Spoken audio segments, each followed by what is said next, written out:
wish a Happy New Year for some folks who last August had a horrible event that occurred, but first I want to introduce you to our Animal Cruelty Investigative Unit. For those in the community that may not know, we have two full-time people plus our ag detectives that work animal cruelty cases. And in fact, we worked 2 hoarding cases in the last 30 days. And we started this case that I'm about to talk about on August 16th. And you go, why in the world did it take so long to bring this case to a conclusion? Well, I think you'll find out in just a few minutes why it did.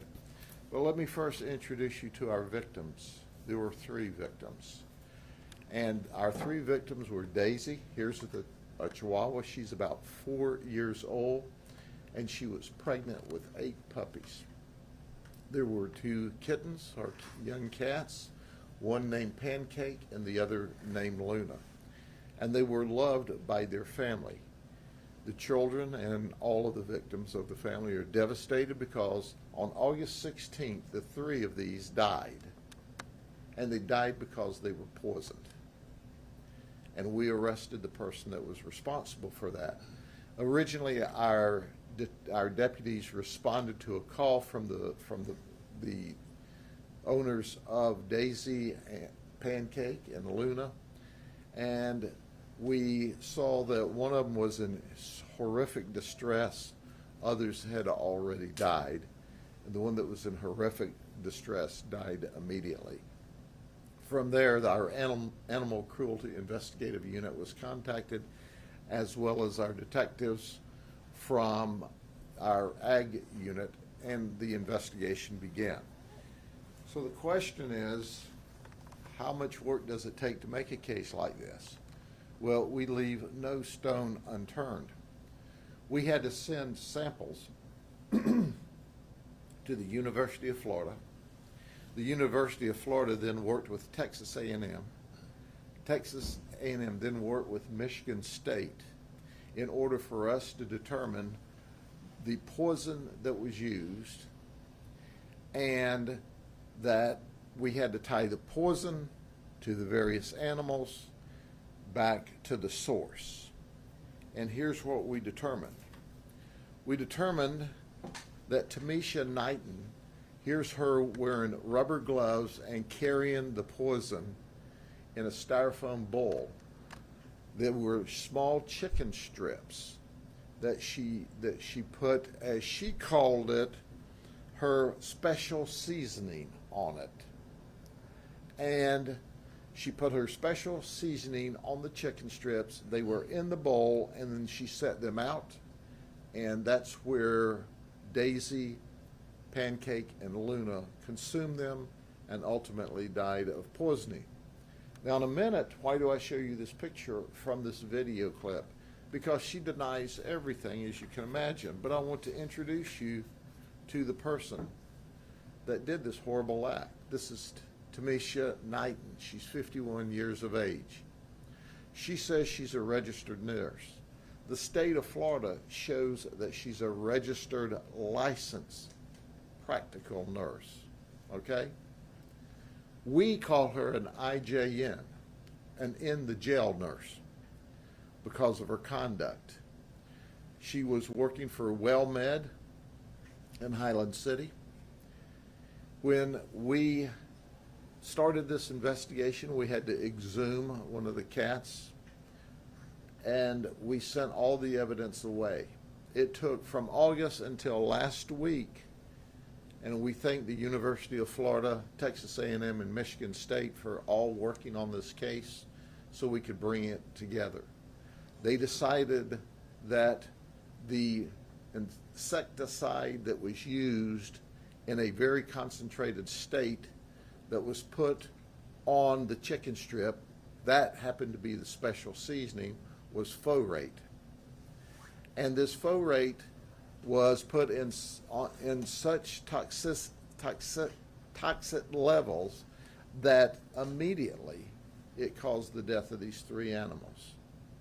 When we talked to Tamisha over this period of time, she totally lied about everything.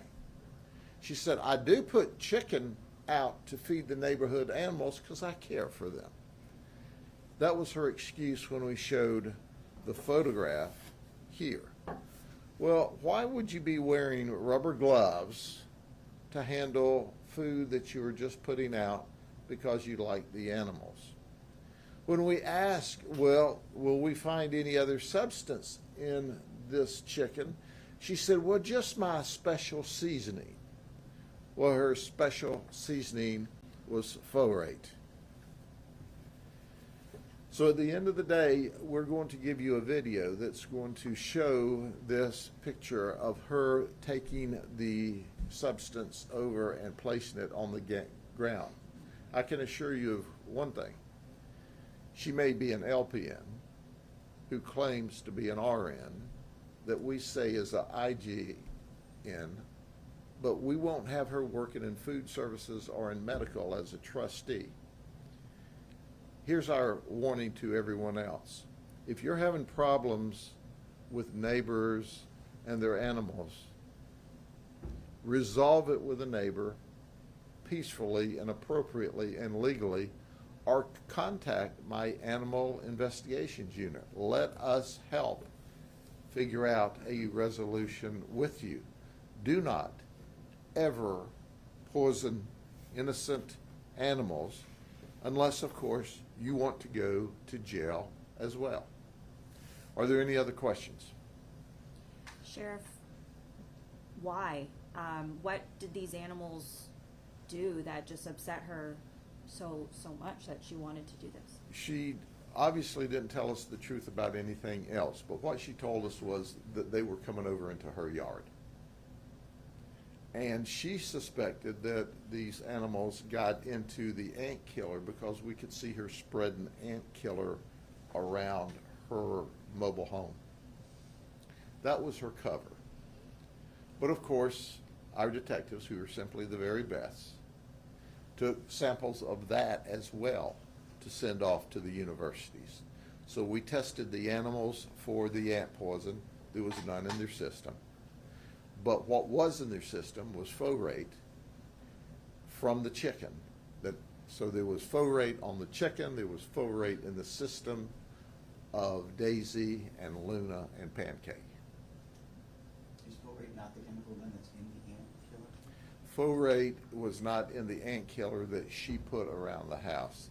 It was the insecticide. It was a heavy amount of insecticide that she put into this chicken. Just want to be clear, because she was a nurse and working for this place, that this wasn't a chemical or something that came from the place. No, this chemical can be purchased over the counter. And, you know, it was not only the 3 pets, but that Chihuahua also was pregnant. I mean, 8 puppies. With 8 puppies. Yeah, when you hear that, what do you think? Oh, it makes me angry. It certainly makes me angry. So and you're absolutely right. It was not just the 3. It was 8 more that she killed as well. But, of course, because they were not born yet, we charged with the 3. So why do you do this? There's no excuse for that. There's none. Zero. There's ways to deal with conflict even if you're upset about the cat and the dog, or the cats and the dog. But at the end of the day, she chose to do a criminal act, an intentional criminal act. This is not a mistake. It's not like you love cats and you've got too many of them because you love them and you just want to help them, and then you end up neglecting them for lack of ability to take care of them. She did an intentional act, and the intentional act ended up with our puppies being killed. Our puppy and our kittens being killed. Okay? Is she still in jail right now? I don't know if she's bonded out or not, but she went to jail last night. Do you know how long the 2 had been neighbors? I don't know that. How long the 2 had been neighbors, no. Okay? Thank you all very much. Have a good day.